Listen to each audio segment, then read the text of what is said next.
Halo guys, kembali lagi bersama kami di channel Arafi. Bagaimana kabar kalian? Semoga baik-baik saja dan semoga kalian semua dijauhkan dari kata sakit.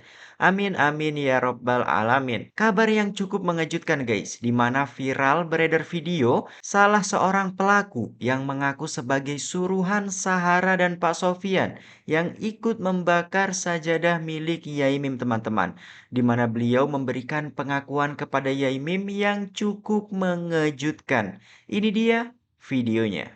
Bikin shock. Begini kesaksian pembakar sajadah Yai Mim Ros. Hari berikutnya dibakar itu. Kok sing bakar kok justru sing terima duit itu ke aku tau, bener gitu. Roman, enggak ya namanya. Kulo saiki ngaku, Bos. Demi Allah, Demi apa kulo? sampean orang bakar. Kulo sing bakar, Nah, wis saiki aku bos. dikengken Pak Wahyu, Dan kengken Sopyan, Hmm. kengken Pak RT. mboten nggak Pak RT. Kulo mboten koro wis. Sing ngomong Pak Wahyu ya, Pak Wahyu, Pak RW, Pak Pak Sofyan. Sopyan, Hmm. Suhara. Kulo mboten koro. Wis Kulo iku sik tenek pos. wis selamat, wis Kulo selamat. mboten dijak. Kulo keamanan. Wis selamat. Iya, saestu kulo. Wis selamat. Saestu kulo mboten koro. Oh ngono ya. Kulo tiangan NGA. Heeh.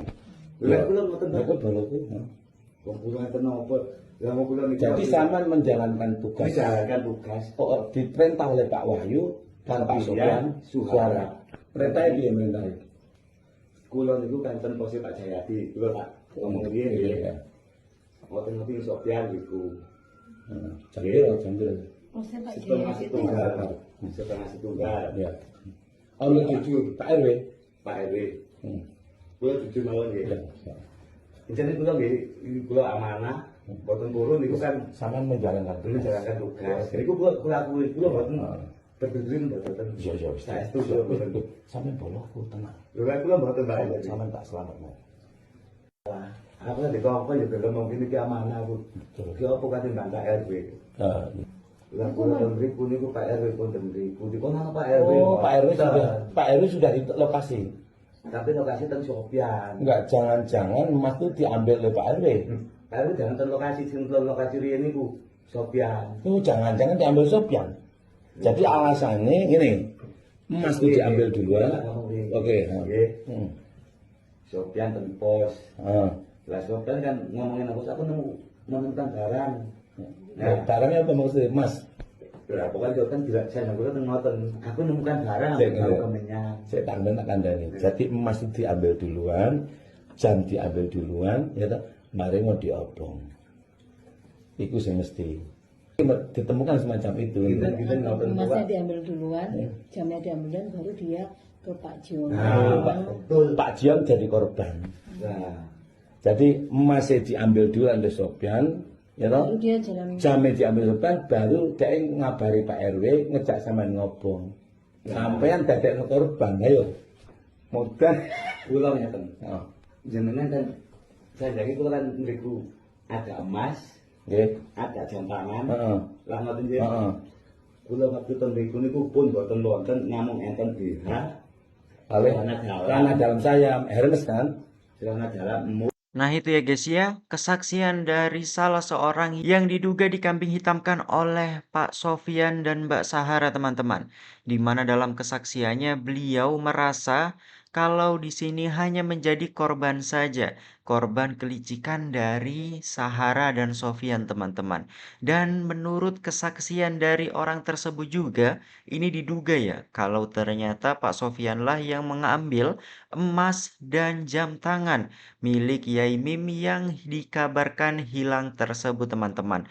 Nah, setelah jam tangan dan emas itu diambil, lalu Pak Sofian memanggillah bapak ini serta memanggil Pak RT dan Pak RW untuk membakar sajadah milik Yai Mim teman-teman. Waduh, waduh, waduh. Bagaimana nih tanggapan kalian setelah mendengar kabar tersebut teman-teman ya? Namanya segini, nggak pakai celana dalam. Sama mbak, namanya. Loh, kenapa sama nggak mau menjawab? Mbak, siapa mbak jenenge? Ini aku belum mbak Sarah di sini. Sedih, tangan nangis mbak Sarah ini. Sedih tuh mbak. Mbak, yang barusan keluar habis main kayak ini sama kamu ya. Itu anak pernah berbohong sama saya. Dia beralamat di Jakarta. Terus chatting sampainya minta uang 1 miliar. Itu Itu tadi loh, Mbak suruh keluar Mbak. Suruh keluar Mbak. Loh kenapa diam Mbak? Manis, kasihan udah. Jadi pagi-pagi sudah makan roti Mbak? Pagi-pagi roti ya?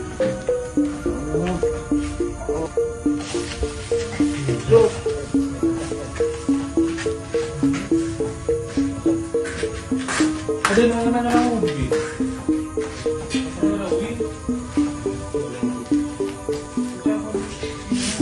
Nah itu ya guys ya, beredar video lawas saat Yai Mim memergoki kalau ternyata ada hal yang tak baik ya yang terjadi di dalam rumah Sahara teman-teman. Dan video ini diambil pada hari Jumat teman-teman, 24 Oktober 2025 pada pagi hari. Dan lebih lanjut, ada juga nih video live TikTok ya dari kuasa hukum Sahara bersama kawan-kawannya di mana beliau membahas mengenai kasus antara Yai Mim dan Sahara ini teman-teman. Ini dia videonya. Pengacara kok ngomong gitu yang sampai menjadi bawah penyebab kenapa suku. kemudian Ibu Sahara berperilaku demikian. Makanya kan kami laporkan itu pelecehan seksual itu, undang-undang TPKS. Gak apa-apa, nanti kita buktikan saja. Kita buktikan di pengadilan, itu aja. Jadi begini, saya sampaikan bahwa apa yang disampaikan senior saya tadi, bahwa kita akan fokus terhadap perilaku yang bisa menyebabkan akibat hukum. Benar. Akibat perilaku apa yang ditunjukkan oleh Ibu Sahara tadi itu ada musababnya, ada kausalitasnya. Kausalitasnya itu sudah kita laporkan berkaitan dengan pelecehan seksual, undang-undang TPKS itu. Itu aja, nggak apa-apa. Nanti kita tunggu saja nanti prosesnya. Apa yang disampaikan, makanya kan kemarin begini. Kemarin ketika saya laporan, itu kan saya memakai baju daerah. Itu sebenarnya pesan, karena prinsipalnya senior saya mengatakan bahwa ingin berperang dengan strategi Majapahit gitu. Cuman saya berkirim pesan bahwa di balik kedikdayaan Majapahit itu ada otak Madura, yaitu Arya Wiraraja. Nggak usah bahas, Begitu ya. bahas suku ke sana, nggak perlu. Bang Zaki, makasih ya, Siap. Bang Zaki. Makasih ya banyak, luar biasa. Sukses buat kalian. Semoga kasus ini nanti bisa menjadi Si Sahara nih, seperti masalah pelecehan ya, yang sekarang lagi digembor-gemborkan, yang di-up lagi itu. Padahal nih buktinya ya, videonya ya. Nih, ini kan sudah jelas ditarik kembali, ya kan? Kenapa? Wes rarek. Polisi mau menerima laporan itu lek ono saksi yang melihat, yang mendengar, yang mengetahui, dan ada bukti visum, ya itu baru diterima. Dari awakmu loh, apa saksinya sopo? Demit ta? Ini seandainya kamu ya, kamu bikin video, jangan, gak diterima. Kenapa? Tidak ada dua belah pihak yang ada yang menyentuh atau apapun. Ya, kalau kamu kan biasa mendramatisir. Milik ilmu itu sopo, pintar titik apa? Oh, lah kamu itu loh, advokatmu itu loh. Terus pengalaman apa enggak sih? Sebelum melaporkan sesuatu itu, delok sih apa syaratnya untuk melaporkan pelecehan, ya toh? Nah, saya ini lewat ditolak, daripada ditolak lebih baik ditarik kembali. Kan menghilangkan malu, Carlota, dasar Carlota. Orang Malang semua sudah tahu kelakuanmu, Carlota. Ya, tuh orang pelindung mereka itu mau melindungi kamu kalau ada bukti dari polisian, bukti visumnya, ya, ada saksinya. Lah kon iku sapa saksinya Demit? Mbok yo pinter kiti apa? Mbok kira netizen itu geblek kaya awakmu ta?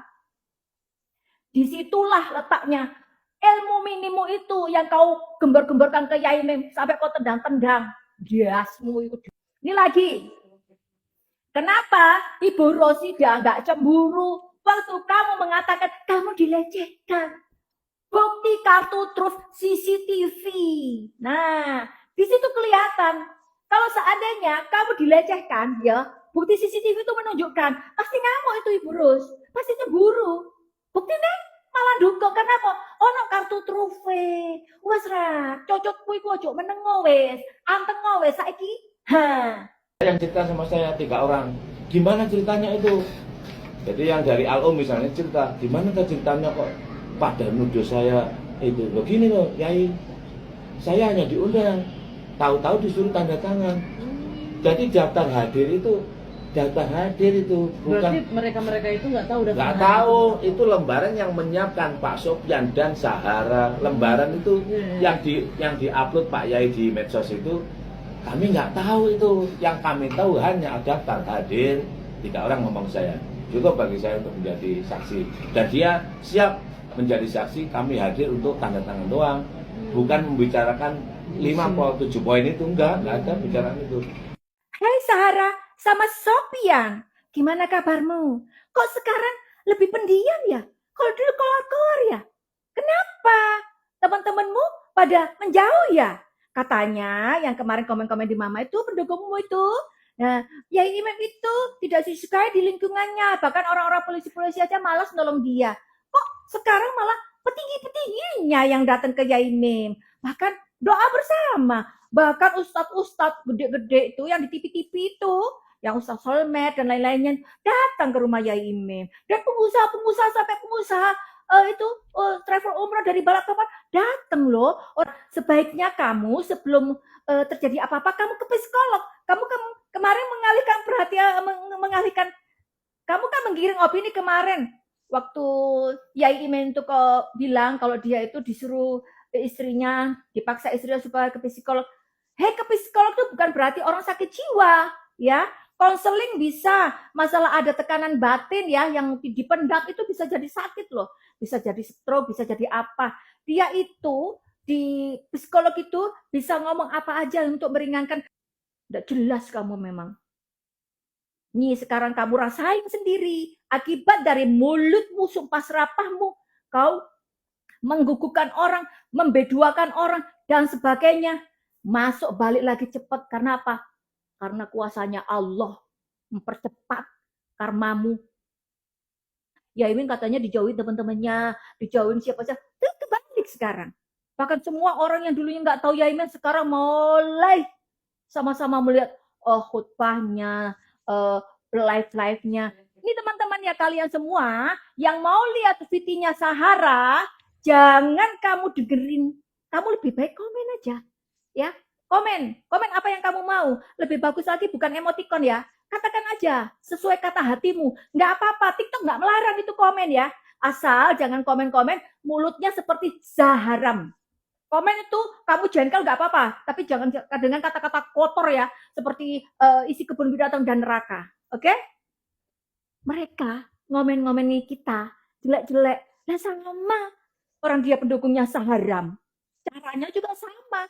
Putar balik fakta, memfitnah, mendoktrin gini, padahal nggak benar semua.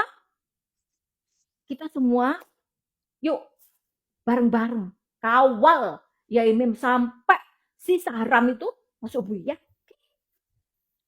Oke teman-teman ya, bagaimana tanggapan kalian setelah melihat beberapa cuplikan dan updatean terbaru mengenai kasus antara Yai Mim dan Sahara teman-teman? Serta di awal video juga ada pengakuan dari salah seorang yang mengaku dikambing hitamkan oleh Pak Sofyan dan Mbak Sahara. Dan ada juga dugaan kalau ternyata Pak Sofyan dan Mbak Sahara lah yang mengambil jam tangan Yai Mim dan emas Yai Mim yang dikabarkan hilang saat diduga dilakukannya penjarahan tersebut teman-teman ya.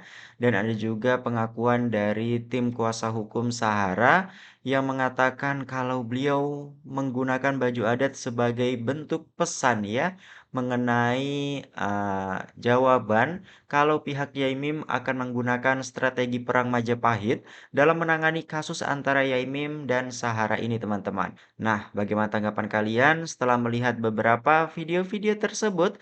Tulis pendapat kalian di kolom komentar dan nantikan updatean video kami selanjutnya teman-teman. Wassalamualaikum warahmatullahi wabarakatuh.